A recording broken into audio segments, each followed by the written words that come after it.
Have you ever felt stopped in your tracks and you're just not sure which way to go in your life, in your business? Or maybe you've been struggling to fully step into your power and fully step into your intuitive abilities, your spiritual gifts that you have to help others, and those abilities that make you really unique. Or maybe you've got all these abilities and you have no idea what to do with them. It can feel really scary to actually use them. When I first came into my intuitive abilities, it happened when I was young. And I knew this throughout my entire life, but I was so afraid of trying to tap into them and to really learn and utilize the abilities that I had for some unknown reason. I kept feeling it was so scary to actually announce it to the world for fear of rejection, fear of persecution, and fear of truly stepping into my power. If you can relate to any of that, this is the episode for you. We're going to be talking about the witch wound and how it might be affecting you in your life and in your business. So stay tuned.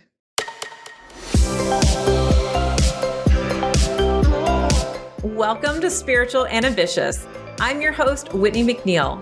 I'm a certified medium and spiritual teacher, and I help spiritual and ambitious souls just like you live your life purpose through your career and attract abundance by connecting into your intuition and spirit guides. Let's get spiritual and ambitious.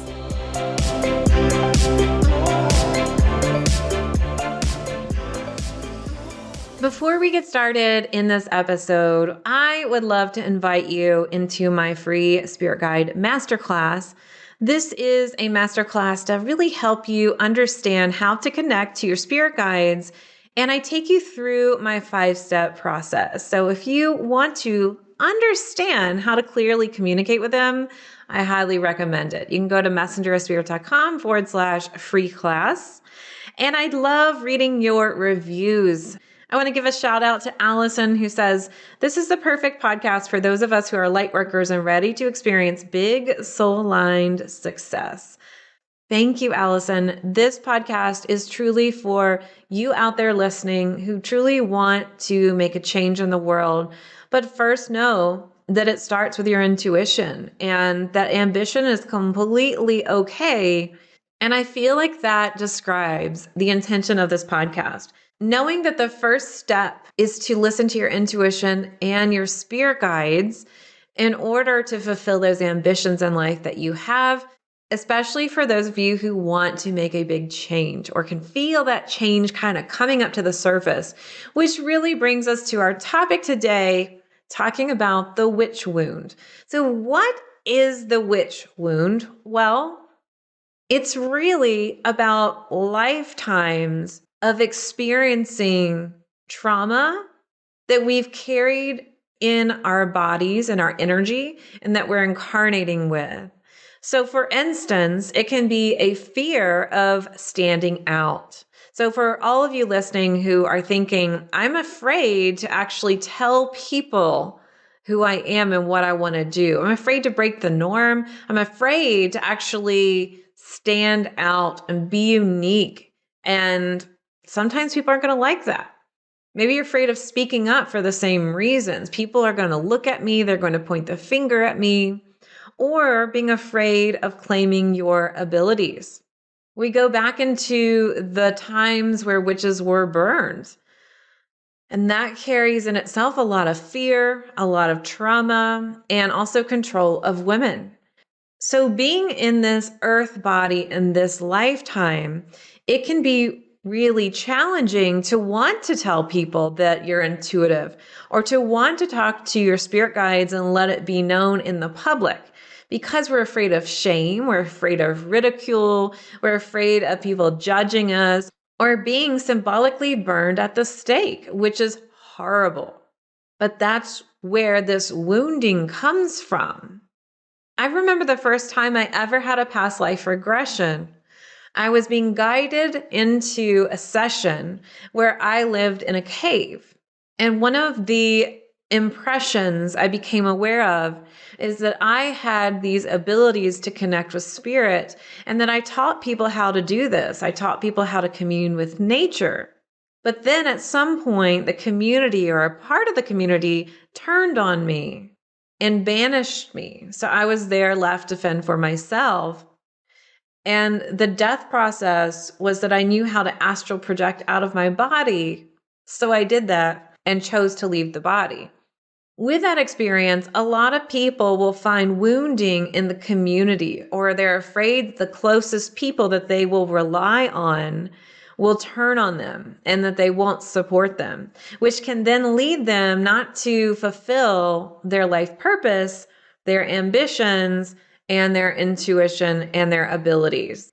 What's also really interesting is I was talking recently to my friend Patty Lennon, and she was talking about community and how years and years ago you relied on your community, and how sometimes people in this day and age won't take initiative into their purpose, and that they won't actually make money at doing what they love and starting their own business because they're just kind of waiting for the community to take care of them versus you stepping up and making a change. Now, I know if you're listening, you're ambitious, so you're like, I am going to make that change.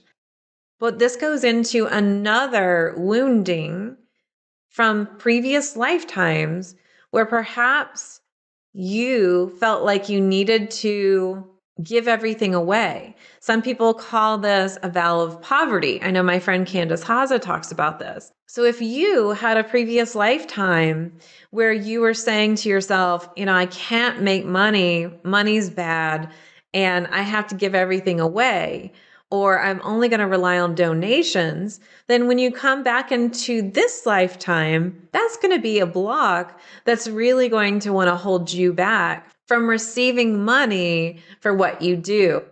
I see so many spiritual and ambitious souls who want to live their purpose through their business, not make a lot of money because they have an issue with charging, an issue for asking for money, and an issue with charging enough to sustain them. So this can be from an older lifetime and, of course, a current lifetime too. So recently in the United States, Roe versus Wade was overturned. This event has kicked up a lot of the witch wounding. When we start talking about controlling women or controlling women's bodies, especially for those of you who own a uterus or identify as female, this witch wounding can come up and have more fear. Fear of being in The Handmaid's Tale. If you've ever watched that on Hulu, it's a wild series. But fear of having your body controlled. Think about when the witch trials were happening. One little movement the wrong way, or if someone didn't like you, society and the people in control who were male would literally take your power away and would burn you at the stake. So when we start feeling controlled, or when we feel like, oh my goodness, I'm feeling more suffocated, this is something that can block people from taking the next steps because of a block that's in their subconscious or in their energy from a previous lifetime. If you're out there feeling that fear of not being able to support yourself, not able to move forward in your business, or not able to really talk about who you are and your authenticness, or feeling like you're being complacent right now because you're in freeze mode and you don't know what to do, I want to tell you that right now it's the most important time for you to live your purpose and speak up. The world needs you. The more that you speak up, the more that you do step into your power, the more your community, the people who will support you, are going to be drawn to you. It's hard to find you if your light's not on. Your light has to be on so more people can be drawn to who you are. All right, I'm going to talk about some things that you can do to help clear some of these blocks right after this quick break. This episode is sponsored by my 6-week intuition and spirit guide program, 4 intuitive languages, so that you can clearly and consistently communicate with your spirit guides and understand your intuitive messages. Finally, trust your intuition, stop the second guessing, and have confidence in your spiritual gifts. You can go to messengerspirit.com/my intuition to get 4 intuitive languages now. As a professional psychic medium, I've done tens of thousands of readings, but I felt a call to move more fully into teaching intuition. But I still get so many requests about doing readings. So while I don't do readings anymore, I have brought in some very trusted colleagues who are now available for live 1-hour readings on Zoom. If you would like to book your psychic medium reading, go to messengerofspirit.com/appointments to see our available readers and schedule your Zoom reading today. All right, thanks for staying with me. So we're talking about the witch wound, basically a wounding from the witch trials or a wounding from previous lifetimes as a shaman, as a healer, as somebody who wanted to fully step into their power, but something happened in a previous lifetime. If you're listening to this podcast, I'm going to guess that you've had a previous lifetime that has caused you at some point to not want to step fully into your power and your gifts. And unfortunately, there are still countries in this world where that fear is still very real. There's still a number of people in society who are afraid of women's power. In previous lifetimes and in the current state of the world, there have been instances of controlling of women because they're afraid of women's power. So naturally, women become afraid of their own power too. I'm here to tell you to step into your power. And how do we do this? How can we put some steps into place to do that if you feel like you can't stand out, if you feel you're afraid of being seen or speaking up, or you're afraid of being more visible online in your business, or claiming your intuition and your abilities? Maybe you're not talking about it with people or only with some people and not the others. One of the most important things is to find that right community, which I talked about. The more you shine your light, the more you speak up, the more you will find that right community for you. Now, I understand that you've probably been burned by community in past lives and even in this current lifetime, possibly. What I know to be true, what I've seen in my own experience and in the people that work with me in my programs, is that it's okay to let people go who really aren't in that supportive role for you, and they're really not in alignment with your vibration. And when you do, it can feel scary, but part of your lesson in this lifetime is to stand out. Part of your lesson in this lifetime is to be you, be authentic, unique, and individual. So in other lifetimes where you've relied on community, part of your journey, your mission, is to stand up and be you, whether it's in community or in the absence of community. But the more that you do stand up to be you, you will then attract those right people for you. Now, another thing that you can do, which is a little bit more scary, is to literally do the opposite of what your fear is telling you to do. Now, I'm not talking about if a mountain lion is chasing you, I'm not just saying to stop and face it. If you're in a true survival situation, I'm not talking about do the opposite of your fear. What I'm talking about is what you're fearing on an ego level, what you're fearing energetically, and letting the fear stop you in your tracks so that you're not moving forward. So do the opposite of what your fear is telling you to do. If your fear is saying to you, you can't stand up, you can't speak up, one of the things you can do is challenge that. Well, what is the worst that would happen if I spoke up? And why is that a big deal?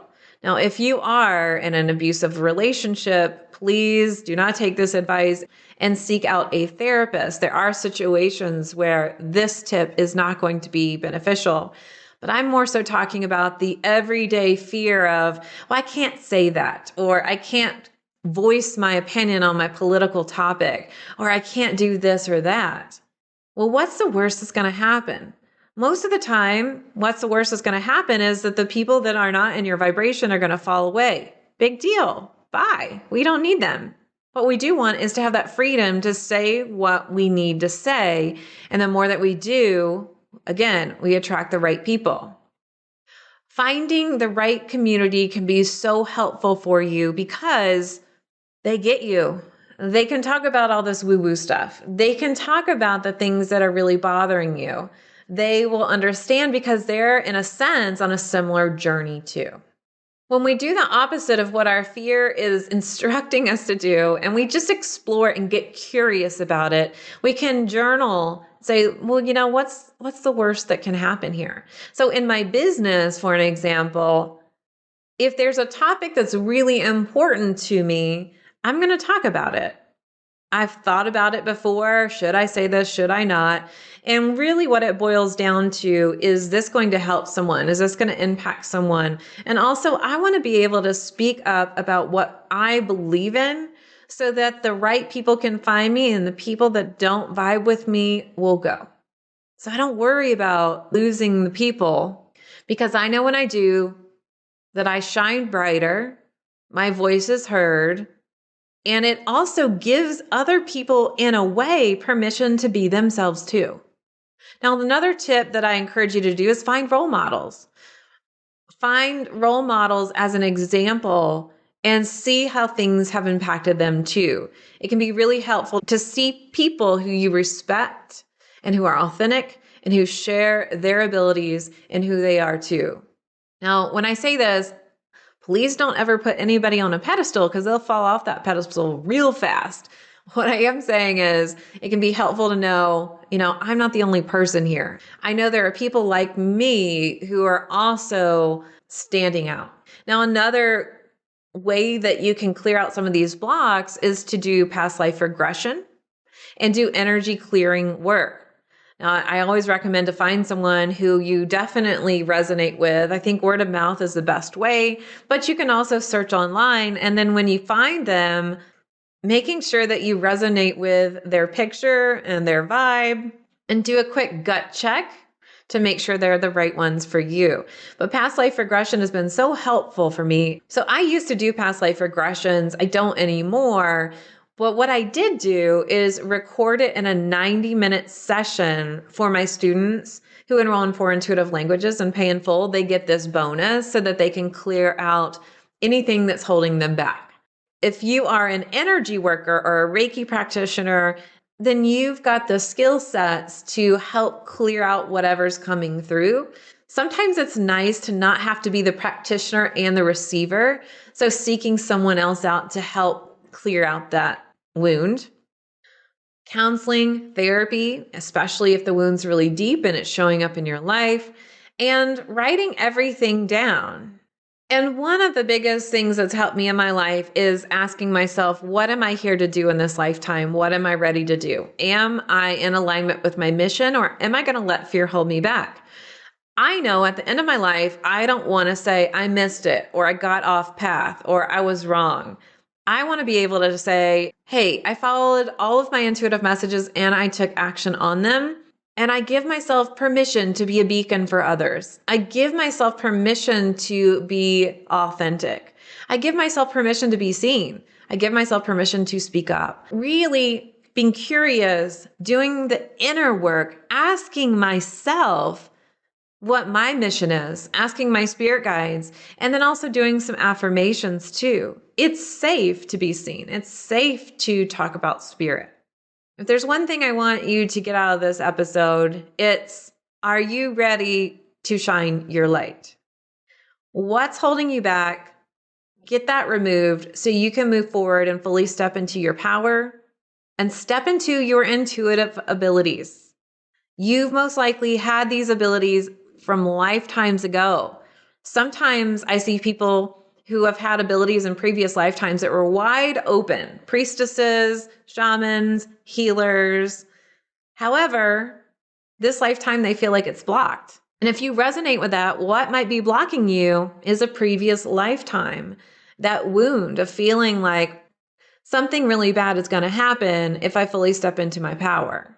What's interesting is I've also seen people who've had these same lifetimes come into this one and say, Whitney, my intuitive abilities are off the chain. Like it's just everywhere. There's just bananas. I don't know how to control it. And they're looking for a path to funnel all that energy in. So if you resonate with that, I'm here to say, yes, it is time to hone that skill set. For me, that's how it showed up. I saw all these things. I started talking about it and quickly realized not many people were okay with that talk until I decided to explore it on my own and I got a mentor and I understood. If you have that, that is a sign that it is time to hone and tame that ability.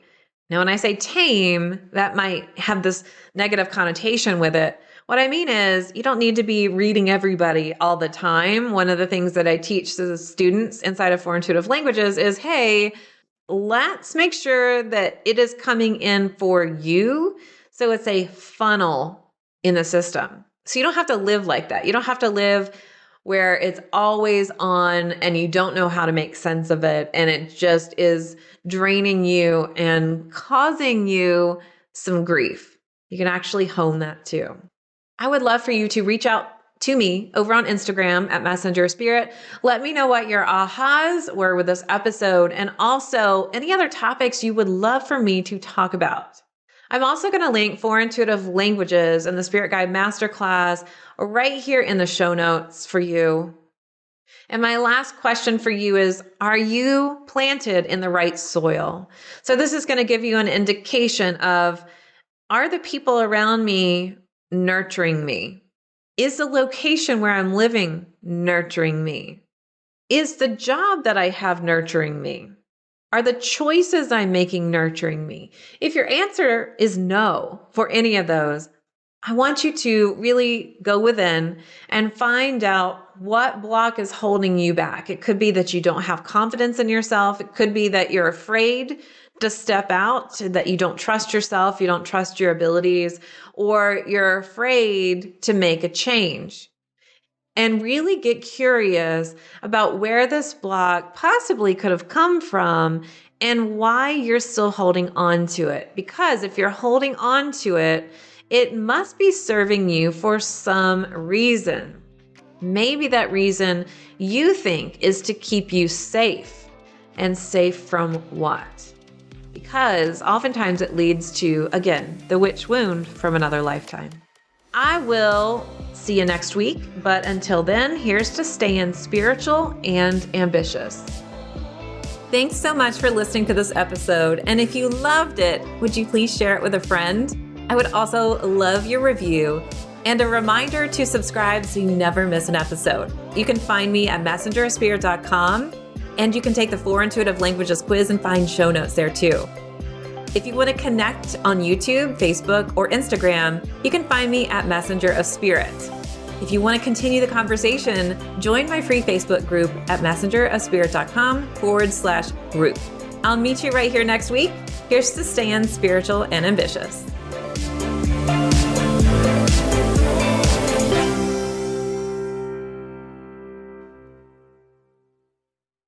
This podcast is part of the Sound Advice FM network. Sound Advice FM. Women's voices amplified.